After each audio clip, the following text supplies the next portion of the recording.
அனைவருக்கும் வணக்கம். இப்பொழுது பதஞ்சலி யோக சூத்திரத்தில் சூத்திரம் 37 பார்க்க போகிறோம். பற்றுகளை விட்டு இதயத்தை தியானம் செய்ய மனம் அமைதி பெறும். எத்தனையோ புனிதர்கள் இங்கே அவதரித்திருக்கிறார்கள். அவர்கள் ஆசையை வென்றவர்கள், விருப்பு வெறுப்பு இல்லாத மனநிலையை கொண்டவர்கள். ஒரு மகானை உங்கள் மனதில் நிறுத்துங்கள். ஒரு மகானுடைய இதயத்தை உங்கள் இதயமாக கற்பனை செய்து பாருங்கள். உண்மையில்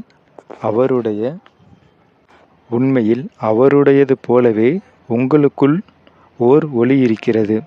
புலனுறவு நாட்டத்தை விடுகிற பொழுது, மிக உன்னத குறிக்கோளை தொடுகின்ற போது அந்த ஒளி காண கிடைக்கிறது. அமைதி பெற அடுத்தொரு வழியும் இருக்கிறது. இதுதான் அந்த மகான்களை மனதில் நினச்சி, ஒரு மகானை மனதில் நினச்சிக்கிட்டு அந்த மகானுடைய இதயமாக நம்மளோட இதயம் மாறுவதாக கற்பனை செஞ்சுக்கணும். சரிங்களா? அப்படி மாறினா நமக்கும் என்னாகும்? புலனுணர்வு நாட்டத்தை விடுகிற பொழுது, மிக உன்னத குறிக்கோளை தொடுகிற போது அந்த ஒளி காண கிடைக்கிறது. இதுதான் சூத்திரம் 37. மீண்டும் அடுத்த ஒரு தலைப்பில் சந்திப்போம். நன்றி, வணக்கம்.